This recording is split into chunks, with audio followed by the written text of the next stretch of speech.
special recipe with you that I sort of developed on my own from a couple of different recipes.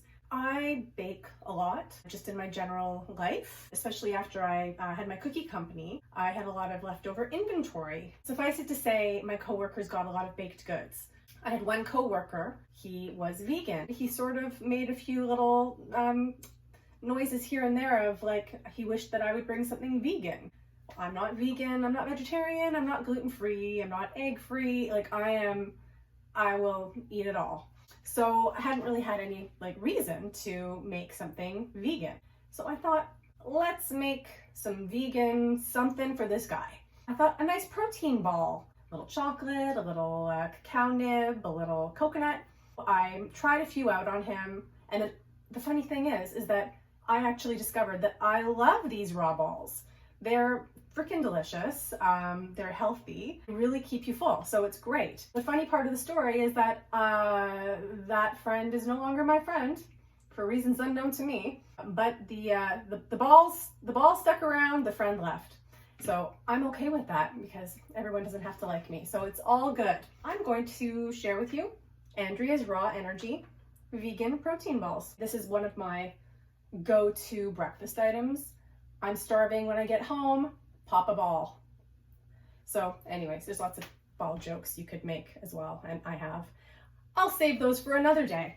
So first step, you have got 1 cup of rolled oats. It used to be half a cup of chocolate chips, but I've been trying to lose that last 5 pounds for about 10 years, so I've cut it down to 1/4 cup of chocolate chips and 2 tablespoons of cacao nibs, which they're very weird, but very tasty, and like you wouldn't want to eat them by themselves. They're not sweet, they're sour, but I don't know. I think it adds an element that really you can't beat. A peanut butter. I've also cut the peanut butter down. It used to be half a cup of peanut butter. Now it is 1/3 cup of peanut butter. 1/4 cup of ground flax. 1/4 cup of hemp hearts. Also a strange looking thing, but you know, they say they're healthy, whoever they are. I used to hate coconut. I love it now. I don't know what happened. 1/2 cup of nuts, walnuts. You can use almonds, cashews. I've used cashews before. What you're gonna wanna do with these dates is make sure they're pitted.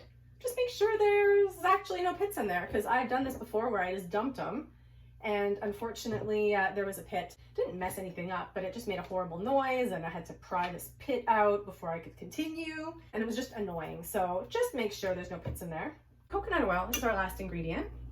So 1 tablespoon of coconut oil. Now we are going to want to basically just whir the crap out of it. Keep going and going and going. You'll probably have to take your handy spatula and sort of like get the dry stuff up and around, and then you want to kind of mix it in. You might think that how is this going to form a ball? It looks like it's just dry stuff. You just have to have faith that the more you pulse it, the more it will come together, and it does. Trust me, I've made this many times. You can see at this point it's very dry looking, like it doesn't look overly wet, but it will get there. This is what you want to do. You want to get the spatula in there.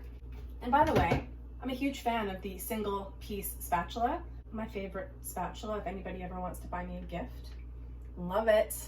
No one ever buys me a spatula, and I love them. All right, it's getting there. Takes a while. You know, if you find that it's a little bit too dry, just add a little bit more peanut butter, add a little bit more coconut oil.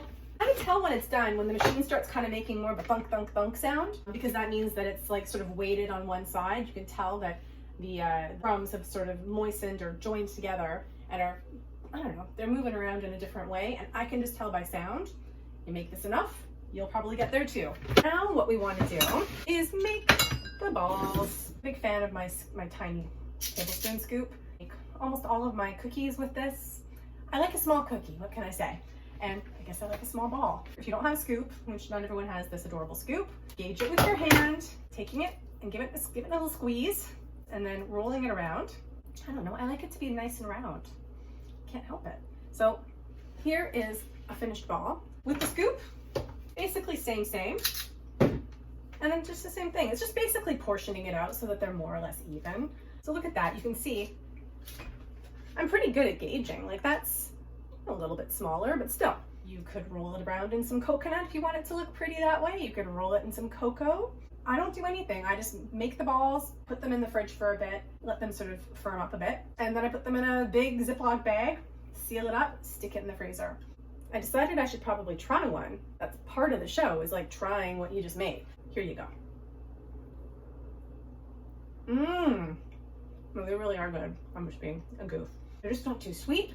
The cacao nibs have like a really interesting texture, like a crunch that's kind of, strangely, it's a little bit like bark, but you know, I don't know what it is. It's just really earthy. So there you have it. It is my not so top secret vegan protein balls. I hope you enjoy them. Adios.